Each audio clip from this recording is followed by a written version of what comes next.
Tugende ku ssuula y'omunaana egamba nti mufumbya gganda. Mufumbya gganda ono si atabalirira batyabi.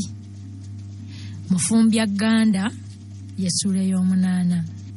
Nakku Nakku owefumbe. Nakku yamalira ddala akaseera ng'ayimiridde mu ofiisi y'omuwandiisi wa Managing Director Ssaalongo Achoomu Yusufu Apuuli Ntambazi Nawolovu Kiyita waggulu.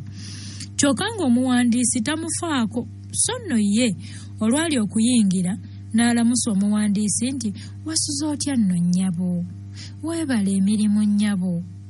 Anti munnaaye ogamanya amaaso amati, wabula ye omuwandiisi yeeyongera kukommonta teepu era Nakku n'amugobesa omukono gwe ogwa ddyo guli ogwa kkono nga we guddaabiriza olupapula olwali ku teepu. Mukazi wattu bambi teyamutunula nako era yalaba Nakku alinga atategedde bulungi nti agobeddwa. Omuwandiisi kyeyava amumuunya ebigambo oli byataawulira bulungi naye nga biringa ebigamba nti tonteganya, yimirira eri. Kyaddaaki era mukazi w'abandi Nakku naye n'aviira omuwandiisi n'ayimirira ebbali mu nsonda. Kakati munene bw'obeera secretary w'omukulu, omulimu ogukutuuzizaawo gye gimu ku egyo. Kugamba abantu nti bane mulindeeko, tuulirako awo nnyabo, omukulu ajja, omukulu taliimu, naye n'obuuza omuntu n'atakuddamu. Ate ddala abaana ab'obuwala bwe baba yasiize nno omumwa obulungi nga gutekena guti, oba ojja kumugwako. Mukazi wattu yaddamu kasonda, anti entebe zonna zaali zajjudde dda abantu aba buli ngeri. Waaliwo omukyala eyali azize enviiri nga buli luviiri lulina langi yaalwo ate nga zonna ntotobavu. Ntaagala nviiri ntotobavu. Ebizigo byagiranga ne bimukulukutira mu kyenyi, mu mpulukutu omwo ne mu nkoto nga biva mu mutwe gwe. Kati omukyala ono yakutulanga obupapula obwa bbulu buno obukozesebwa ng'ebikookoomo atale yeesangula ebizigo bino. Omukyala ono bambi ye yali asoose banne bonna. Ate era mu nsonda awo waali watuddewo ekkazi nga ddene era nga liwejjawejja buweziwezi bwe lyagiranga liti ne linyoola emimwa ate ne litikka ensige. Olwo ne liryoka lisinda nti wuuyo puleesa ajja maama, puleesa yiye ejja nnyabo. Awo ate ne liryoka liragiriza omuwala omuwandiisi oli owa dayirekita nti nnyabo oyo mugambe nti ndi wano, muŋambire nti ndi wano, simanyi oyagala puleesa wanzitire wano. Lyali likyalagiriza lityo essimu n'evuga. Omuwala n'agikwata. Bwe yatandika okwogera ekkazi ne lyeyogeza nti kati nno omuwala mu kifo ky'okunziramu ayogerera ku ssimu, kwe kugamba nze tandabamu ka buntu. Bw'olaba nno obugulu bwasitamya ku ntebe bulinga eminyolo gy'eŋŋoma. Kkazi lino teryalekera bantu nseko mu matama. Gwe ssebo olaba ne Ayisa eyali obwedda bwonna atunula nga amiimiira, eno nga bw'agaayo obuntu obunaanuuka mu kamwa era nga bulinga obupiira, naye yaseka kubanga bakama bange omwana ono Ayisa nga yali yeewulidde obwedda. Olwagiranga n'atuula n'asalako n'empale ey'omunda n'erabika. Olwo n'alyoka awuuba obugulu obwo obwamuswala nga bulinga obuyungo. Olwo n'atunula nga amiimiira, eno nga bw'abina ensige. Leero n'afuuka ekyerolerwa. Waliwo bambi n'abawala abalala 3 naye buli omu nga munnaamutunuulira kiziimuziimu. Abakazi n'abakazi. Omwami omu yekka eyali awo yali abongoota bambi. Olwagiranga n'akuba eno omutwe ate n'aguwunzika. Olwo n'agunogola ate n'aguwumiza ku kisenge. N'alyoka ata awawamuka n'atunula ku lupapula lw'amawulire olwali luseeseetuse okuva mu ngalo ze kumpi kugwira ddala wansi. Akawewo oba ke kaamufuuwanga n'awawamuka. Olwagiranga bw'ati ate ne yeekamba n'atunula ku kakunizo akaali mu mawulire, naye yali akyalowoolereza bw'ati.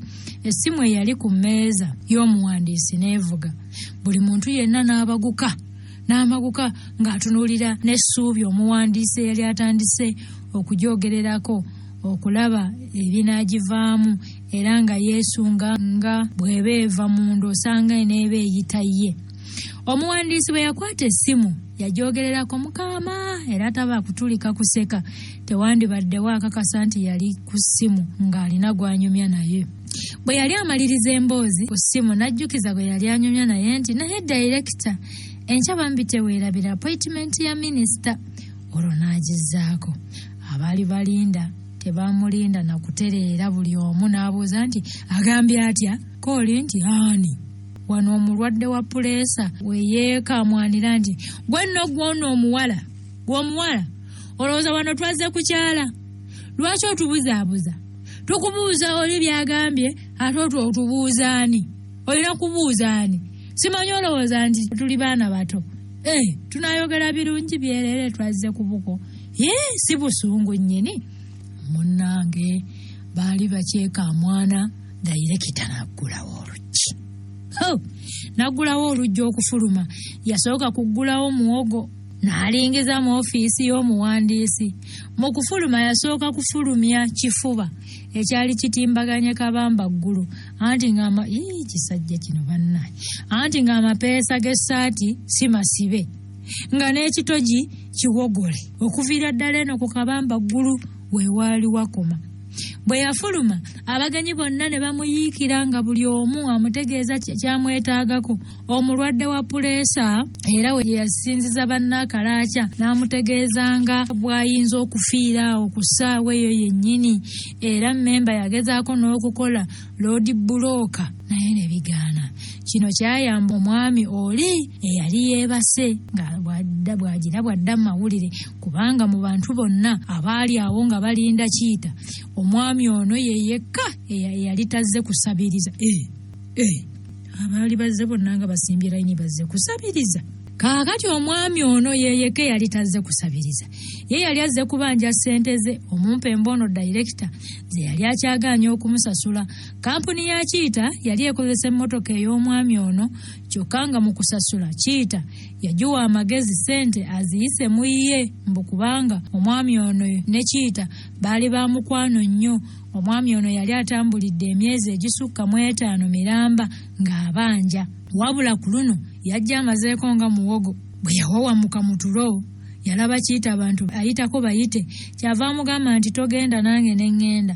N'amukwata ebirenge. Ko Kiita nti ofaayo okunzijako engalo zo, kubanga ekiyinza okuddirira tojja kukyagala. Ko omusajja nti kyenjagalira ddala ekyo njagala kiddirire, kyakumpa ssente zange era ekyo kyennyini kyekindeese. Director yalaba omusajja aswakidde n'alagira omuwala nti yita poliisi nti wano waliwo omulalu. Omusajja bwe yawulira poliisi n'akuba obulati nti otyo kale poliisi ejje etutwale. Ate oba kyali ki? Director ate yali alagiriza poliisi n'alagira omuwala aleme kugikubira. Wano omusajja kwe kumugamba nti koyite poliisi oba olema kugiyita, nze njagala ssente zange era ze zindeese wano, era ojja kuzimpa. Osaaga busaazi, nze tosaaga nange. Awo kwe kumukwata ekitogi ky'essaati.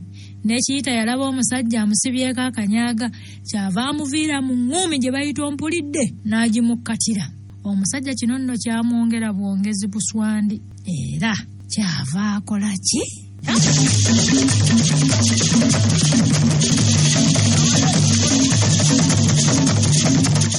Munnange omusajja kyava asitula kikiita kino n'akiwanika waggulu n'alyoka amukkata wansi beddu. Kiita teyeenyeenya nako. Abaaliwo baalaba ennamusa etuuse ku nnyooge ne batakiza enduulu, si kulwa ng'omusajja attiraawo omuntu. Mu butuufu abaddukirize tebaabeera kuyimukiramu singa Kiita z'embuyaga ezikunta. Abantu kye baakulira baalaba Kiita akasajja kamutta, baddamu zaamugula zaafa busa. Omusajja yali agenda okumaza Kiita emmere yakwatibwa nassibwa mu kkomera, naye olw'okubanga poliisi we yaggulawo omusango wabulawo omujulizi ku ludda lw'omuwaabi anti omukube yatya okwetyabira akalimu obuwuka, omuwawaabirwa yejjeerera. Kyokka Director yasigala aswadde nnyo era nga takyakala mu bantu. Ku Ssabbiiti eyaddirira yasaba omwawule amukkirize okwebaza olw'obutattibwa nga bw'amujjuliriza nti ssebo omusumba, nina n'ekirabo ssemalabo kye njagala okuwaayo eri Omukama. K'omusumba nti omukristaayo wange munnaye ate olaba nsabira bano balukyolo naye ate ggwe. Wabula ekyali ekibi, omwawule bwe yayita abakristaayo okugenda ku wolotaali okwebalizaako sebinaagino ono, abantu ne bavuuvuuma buvuuvuume. Kino kyawaliriza omusumba okubajjukiza nti baali mu kkanisa so si mu butale buno obw'omubuulo bunnalubabwe. Wabula ate ekyo abakkiriza tebaakyagala kubanga mbu kyalinga ekibajerega obujerezi. Mu butuufu tewaali muntu n'omu eyagoberera Kiita ku wolotaali wadde bakyala be. Mbu nno baatya abantu. Abakyala ba Kiita bwe batyo bwe baagamba. Kino nno munnaffe Kiita tekyamusanyusa era bw'atyo n'agenda nga yeeswalinga. Ate ekyasingira ddala obubi, omwawule bwe yatandika okumusabira, abantu ne batandika okufuluma kinnoomu. Okusooka baafuluma musoole-soole okutuusa lwe baafulumira ddala ekirindi ssebo. Abakristaayo bamanyi. Omwawule we yazibulira amaaso ng'amaze okusaba nga mu kkanisa musigaddemu bakebezi mpozi ne Maliyamu omukulu w'ekibiina ky'abakyala abafumbo nga be bali mu kkanisa omwo. Kaakati ekigambo ky'abakyala ba Kiita obuteegatta mu kwebaza kyaleeta akanyamberege ka kitalo mu maka g'omuloodi ono Kiita, kubanga olwali okutuuka eka ng'ava mu kkanisa n'ayita bakyala be ababuuze ekyabalobera okumwebalizaako. Kwe kugamba mwali mwagala banzite, ekyo kye mwali mwagala. Kale abakyala baakanda kwewozaako nti munnange twabadde tutudde ku nsonda, abantu baaganye okutusegulira oba okwesisegako okutuwa ekyanya, ye ng'ali ku lumu nti ntegedde kye mundowooleza kubanga ne bye muwoza tebiwa makulu. Mbategedde era mbazudde. Naye akale munnange alwogerako si yaluyita, bambi eggulo ly'olunaku olwo Kiita waggulu yagwirwa ekisujjasujja. So nno kyajjanga ekisaaga kubanga akabu kaasooka kumugwa mu kamwa ng'ayogera, n'akolola n'abanga akawandudde. Naye we bwazibira ng'ate obulago bubusaakadde era nga n'okuzimba buzimbye, ng'awulira n'otusujjasujja. Munnaye akawungeeza ako ekyeggulo yakirunga mu mmindi era obudde okugenda okutuuka mu kawoota matsiga kwata nfanfa nga yali ku mumwa. Amaka gonna gaasula kutebuukye. Ate nno ng'omulwadde tayagalira ddala bakyala be kumukwatako mbu kubanga bonna baali beegasse wamu okumumaza emmere mbu batwale ebintu bye. Munnange amawulire enkeera g'okulwala kw'omukulu Managing Director gaatuuka ku mulimu gy'akola. Abakozi batono abaalumwa ng'omukulu alwadde.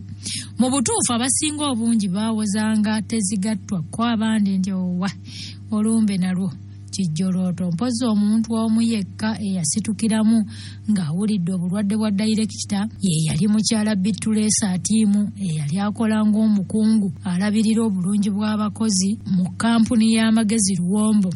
Mukyala Atiimu ono ye yali ku mwanjo mu kiseera ekyo era nga bwe bakkitiza ne Kiita oyo yali yakamala ebbanga ttono ddala okukoonula ogufa ogwo. Atiimu kaali kawala kaddugavu bwe tibitibi nga katibitibi era kalina kuba katibitibi ate Atiimu era kalina kuba ate nga katiiwuufu mpozi ekyo nga kasiiwuufu ng'olubu olusuze mu kyoto.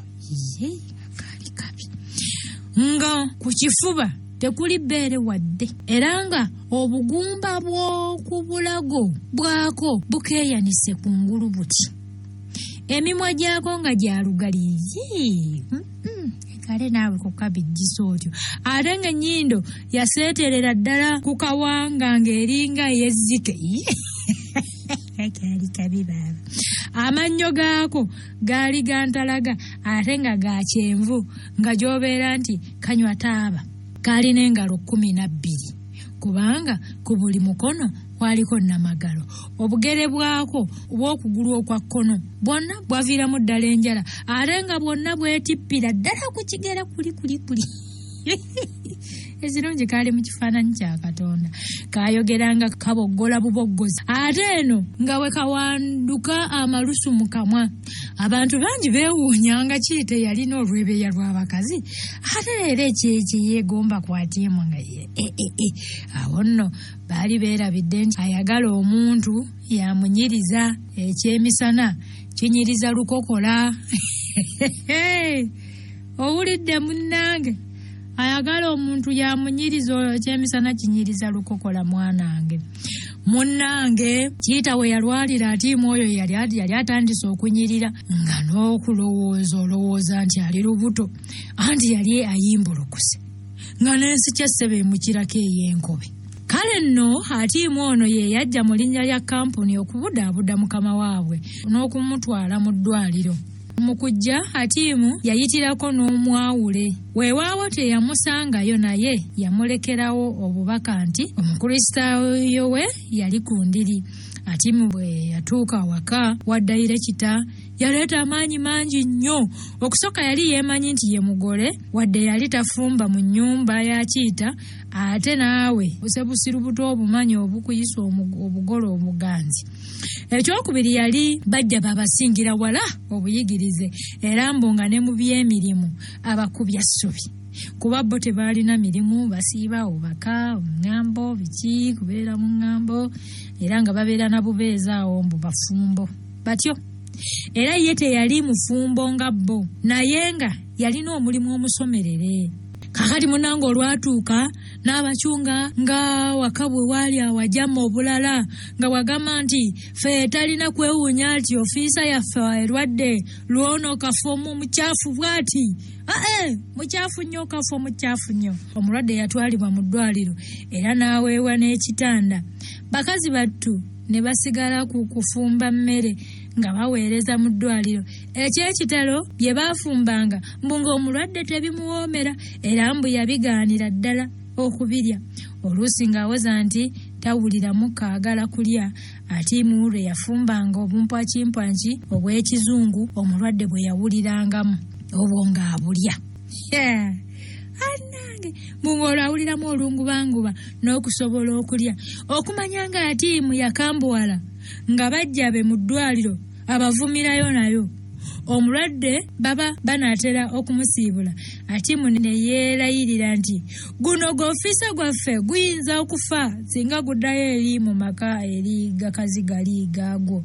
Nze ajja kutwala walala gumale kuwona mulungi. Singa bamaze kusiibula wano nze gujja kutwala gumale kuwonera wali awalonye. Mwanange era bwe gwali kuba omusawo yakiteekako sayini mbu mu mpisa y'ekisawo kimanyiddwa era kitegeerekeka bulungi mbu omuntu eyakasuuka okufuna awantu waawummulira asobole okusuukira ddala obulungi. Era nange bwe nakola ng'olinamu naye kaakati n'obeera nga tolinaamu olaga wani.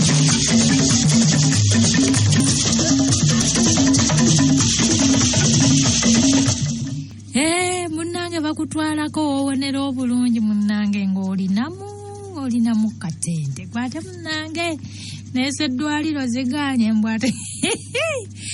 Kaakati ayongera naga nti mu butuufu kino kye twandisabye omuntu yenna nga dayirekita eyeesobola akole nga tannaddayo mu kukabasana.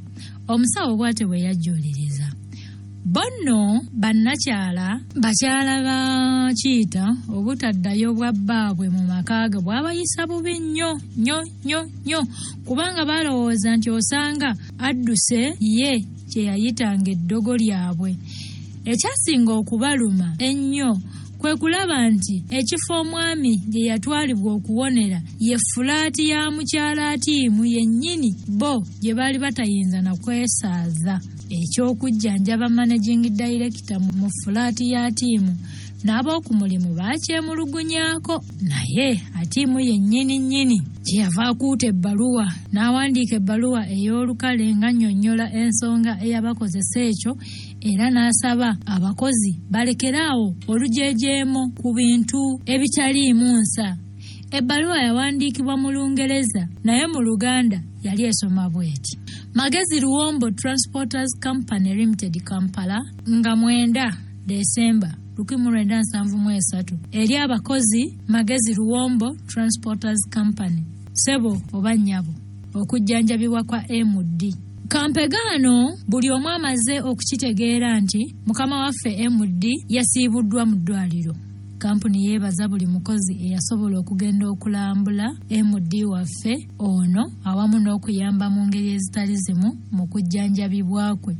Twebaza nnyo era n'essaala ze mwaweereza.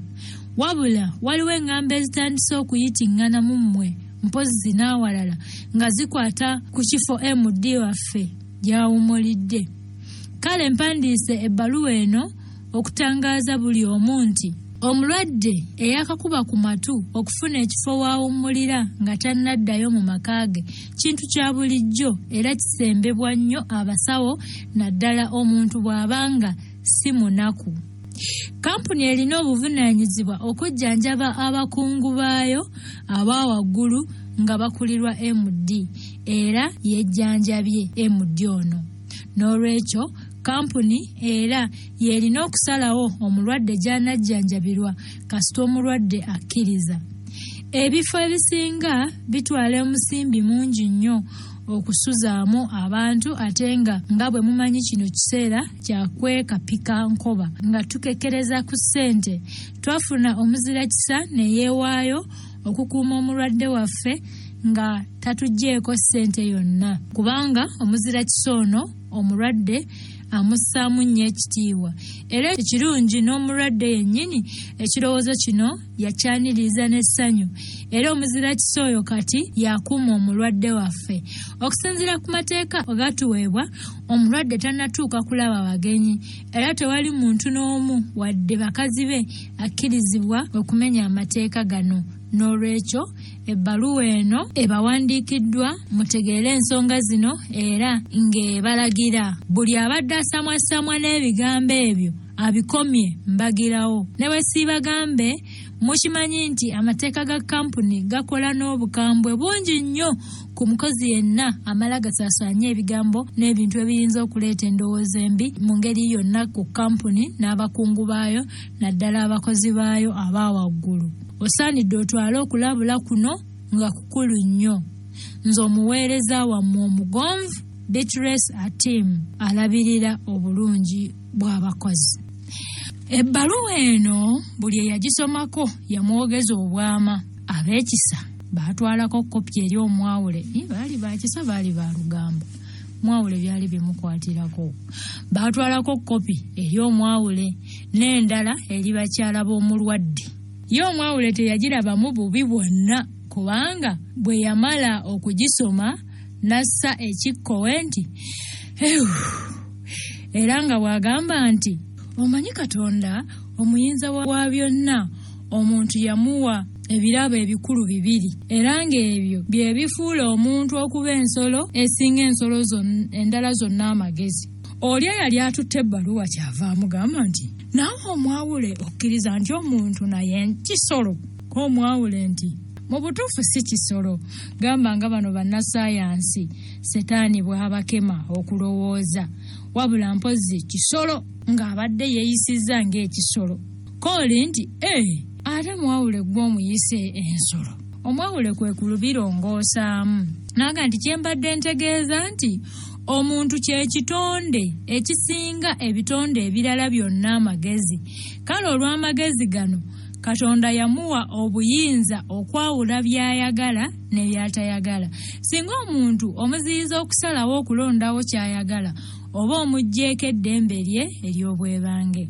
Kabona wa Katonda ono ky'ataayatula nti okulondawo okw'engeri eyo kuba kutuufu singa tekubaako gwe kulumya yenna. Ena amateeka bwe gagamba oli wa ddembe okukola byonna by'oyagadde. Ddembe lyo tewali waakukugira ate nga likuweebwa Mukama Katonda singa tobaako gw'olumya. Eggulo ly'olunaku olwo kabona wa Katonda ono eyali akyali kumpi omulenzi embula kalevu yakyalira amaka ga Kiyita okusabira abakristaayo be. Abakyala ba Kiyita baasanyuka nnyo okumulaba naddala Aida bwe baali okumpi benkana mu myaka. Emboozi yagwira ddala amakerenda era n'ekyeggulo ne kijjulwa. mu kusiibula kabona w'Omukama yeebaza nnyo abakyala nga bw'agamba nti agaleero mugamponyezza ko omu ku bakyala bakiyita nti amaki ssebo ko kabona nti amasanda ate gandibadde maki. Wano we baategeerera ddala nti omwawule teyali mufumbo era kino kyayongera nnyo okubateekamu amaanyi ku ssabbiiti ezaddirira ate amaanyi agaaki. Wabula wadde yabasabira enkya n'eggulo okugumira ebizibu kyokka bakyala baakiyita bonna tewaali yasobola kuguma. Buli omu yatandika okunnyika ebyayi mu nsuwa n'amyumyula engugu ng'agizza ewaabwe nti baalugera dda nti olwokya enju era tewali yaddayo kuwulizibwako. Ekisituliro dayirekita kyamunyumira nnyo n'okwerabira ne yeerabira nti alina n'ewuwe kubanga buli kye yayogeranga ng'alabira awo. Oluusi nga mukyala atiimu amuyiiyiza n'okumuyiiyiza mbu ekintu bakyala be kye bataakolanga. Atiimu kino kyali takisangamu buzibu anti kye yakolanga kugenda bugenzi wa Kasiya w'amagezi Luwombo Transport Company n'alagira mu linnya lya Managing Director. Ate nno omukazi w'abandi nga teyeesabyasabya busente butawera yasabiranga ddala akasente akawera. Kati mukyala atiimu ono yasaba ssente ne mukeerere n'amwenya. Enkya ku makya yasabanga, mu malya g'ebyemisana n'asaba endala, n'eggulo n'asaba. Era Bakasiya basooka ne bamuwanga cash okutuusa lwe baamukoowa. Kusala ag'enkolwa ne batandika okumuwanga cheque. Cheque yali nzibu okufunirawo ssente kubanga eteekwa okubaako emikono 3 ogwa Managing Director era nga gwe gusooka, era ogwo tegwali muzibu nnyo ogwa accountant Binojjo Noono. Ye ku mulimu yayitangayo bbalirirwe ng'ebiseera bye ebisinga obungi abimala mu ssamba ye. Owookusatu yali omu ku badirector naye nga tajjikako kinkumu. Era bwe wamutwaliranga cheque ng'akubuuza 4 na 5 oluusi ng'akubuuza n'ebigambo by'omuddamu. Bwe kakutandanga nno n'omala ogikeeza n'akubuuza nti cheque gy'okeezezza waliwo afudde. Ate wagitwalanga tugambe oba olw'eggulaawo ng'akugamba nti mwana wattu naffe tukoowa. Olowooza nze ndi awo ku mulimu gumu gwa cheque? Kale giteekaawo. Bwe naafuna akaseera n'agitunulako. Olwo nno ng'ejja kumalayo ebyeya n'ebisiibo.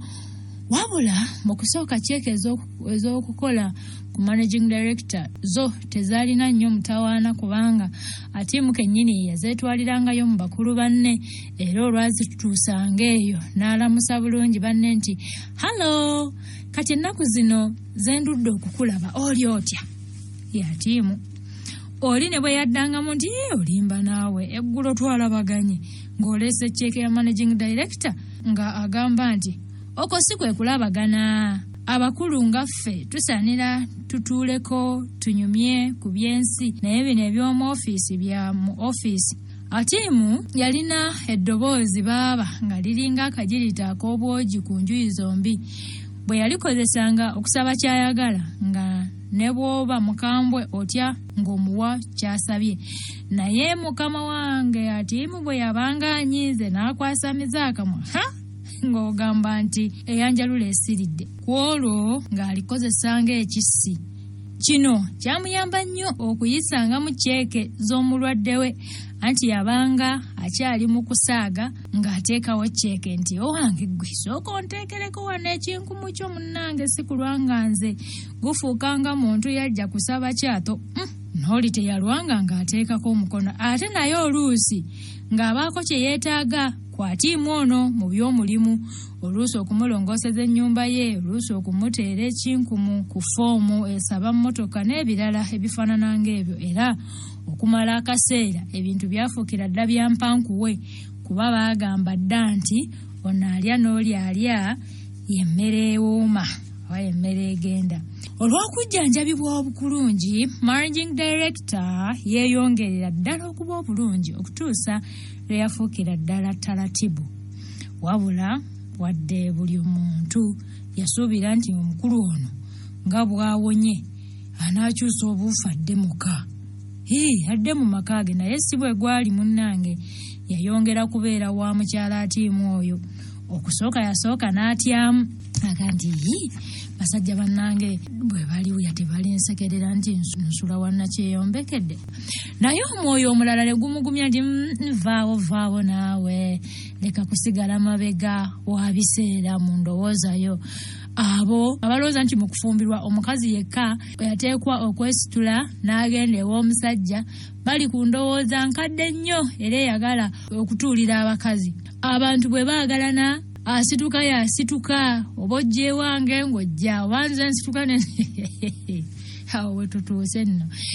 Kati mu kiseera ekyo atiimu yatandika okweyita mukyala Kiita. Mwana wange ne mu kuwandiika amabaluwa ag'emirimu nga ssaako mukyala Kiita. Waliwo nno munne gwe baayitanga Aguma. Ng'Aguma ono nga baggwanga limu n'omukyala atiimu oyo kyokka nga ye mulokole bambi. Bwe yamubuulirako nti omukazi atafumbiddwa mu bufumbo bwa ddiini teyeeyita mukyala gundi, ono yamwakiza akamwa n'amulangira nga ne lwe baamukwata mu kitoogo n'okulo mbunno olwo ye Aguma nga tannalaba musana. Atiimu yeeyongera okuganja okutuusa we yeebuuliza nti mmawe ezigwa obulungi bandagandage. Kyeyava afukamira ku maviivi ge ag'omunda n'ateesa ne munne nti naye darling kakati eri ewuwo nga bwe kiri ekifuluko lwaki tetutundayo ne tufuna amaka ga mulundi gumu ne tulongoosa ago. Ekyekitalo okimanyi mbunga ne Kiita mbuye naye ekyo kyennyini kye yali alowooza era munange tebaalwa ng'amaka bagakuba ebbeeyi abo boolaba. Mwanange kuli tekwali kutunda wabula okugabula obugabuzi era eyagula yasekera mu ttabi lya ngalo. Mukyala Kiita ono atiimu yawa amagezi era ye yennyini nti yaba atereka akasente ako era Kiita yali aguguba bw'ati. Oli n'amugamba nti kakati ntegeeredde ddala nti okunjagala kwo kwa munguuba kwa kungulu gw'ate olaba buno obusente bukujja mu mbeera naye maama abasajja temwagalika. Kiita yalaba munna akaladde atyo n'aseka amajemero annange gwe tomanyi kusaaga tomanyi kusaaga naawe nze mbadde nsaaga busaazi ko munne nti munnange tonsobedde okusaagira ku sente bazisaagirako. Okumanya nga atiimu yatereka sente ziri yazitereka n'atereka ensimbi nnyinizo teyaddamu kuzikubako kimunyo wadde Kiita yali awonedde ddala yeeyongera okuwummulira ddala ng'era omugagga bw'abeera awo ku kisituliro. Munnange era nga ne mukyala we yeeyongera okusaba ssente okuva mu kampuni. Munnange omuyima omuwaayiriza birala n'otamuwaayiriza kwambala mpale ekyo kyo. Bw'osanga omuyima n'omugaa nti ayambadde empale oba omuwaayiriza era oba mulimba. Naye ne mukazi wattu ono atiimu tetuyinza kumuwaayiriza nti ssente zino yazikozesa bubi mukazi wattu nedda. Mukazi wattu akasente ng'era bw'omanya abakazi batetenkanya okumalira ddala akabanga nga ssente bw'azifuna bw'azireetera mukwano gwe. Naye eyamuzibula amaaso yali Aguma ono omulokole. Munnaye lwali lumu era ng'amubuulira enjiri naye asobola okulokoka. Aguma n'agamba nti nze Aguma yaabwe abadde mubi nnyo. Luli singa gwe gubadde nze ne gufuna ssente oyo nze nga nze gufuna oyo ssente nze gwanditutte yonna butwazi nga nze tegunnalokoka luli nga tegunnalokoka nze gwanditutteyo ssente eyo yonna kukola kunje. Naye kati gwalokoka mwoyo yenna mutuufu naawe gusaana kulaba musana nganje bwakola wakoze. Munnange okuva olwo atiimu naye yalaba omusana naye nga gwo gwangeri ndala. Yatandika okulaba amagezi agali mu kwetegekera ensi eno ng'akozesa ssente ezaamuweebwanga okujjanjaba ddayira ekitooyo era ssente bwe zityo ne zitandika obutatuuka. Kiita bwe yabuuzanga nti ye bannaye nga sikyalaba ku ssente atiimu yamuddamu nga bwe yeekoboggoza nti sebo ssente zitya nabeera ze bampa era nange nze ndeeta ogamba nti ezimu nze kasuka mu nsiko nandiki okuzimirira mu kkubo munzimira oba wali ondabyeko wano nga nyambadde olugoye olupya ze wansangamu sizendepukiramu okunoonya ebikujjanjaba. Kiyita yalaba munnaatavuse kwe kumukakanya nti tonyiiga nnyabo tonyiiga nange munnange soogedde bubi. Munnange atiimu sente ze yafunanga okuva ku mulimu mu linnya lya Kiyita ono yazikozesa n'agulamu poloti era n'azimbamu n'akayumba. Lwakukayita nno kayumba nno naye mukama wange bwali Buganda bulamba zo ezaava mu kibanja mukyala Kiyita ono yazigulamu kabaasi akabenzi era n'akateeka mu mannya ge. Kyokka omwami we mwami Kiyita ng'amaze kumusiika kalimi nti ye omwami ebyokukakaalukana abiveeko abirekereyo omukyala ye awummule mu mutima ne mu mwoyo akungule bukunguze by'ebibala ebyava mu ntuuyozi. Kiyita naye teyali mubi ng'akkiriza nga yeetuuliraawo. Ate mu yeeyongera okugaggawala era n'agaggawalira ddala okutuuka lwe yafuuka bifeekeera okumanya nga yagaggawala ne ku mulimu baatuuka okumubatiza erinnya eddala baatandika okumuyita Byandaala wabula ng'erinnya eryo baasooka kulimuyitira Bbali nga ye tawulira kubanga omukozi eyabanga ayagala okumukolera ku nsonga ng'agamba banne nti kangende wa Byandaala oba ttiimu yategeerera ku ki tewali yamanya kubanga oluvannyuma yatandika okumanya nti abakozi baali bamukazizzaako eri Byandaala. Bwe yali yakatandika okulimanya teyali agala kubanga ye atiimu omuntu omu bw'ati gwe yali amanyi ng'ayitibwa Byandaala yali musajja era bw'atyo n'alabanga eri muvuma okumutuuma erinnya erimufaananya omusajja. Yalabikanga eyeerabidde nti ensi yali etandise okuba ekifuulannenge ng'ebyali eby'abasajja kati abakazi be babyettanira ate nga n'abasajja bettanira bya kikazi. Kyokka mpola mpola erinnya lyagenda likala okutuusa lwe lyadibya erya ttiimu so nga ate n'erya obukyala teryakala lya mukyala Kiyita. Munnange nga nkulabira.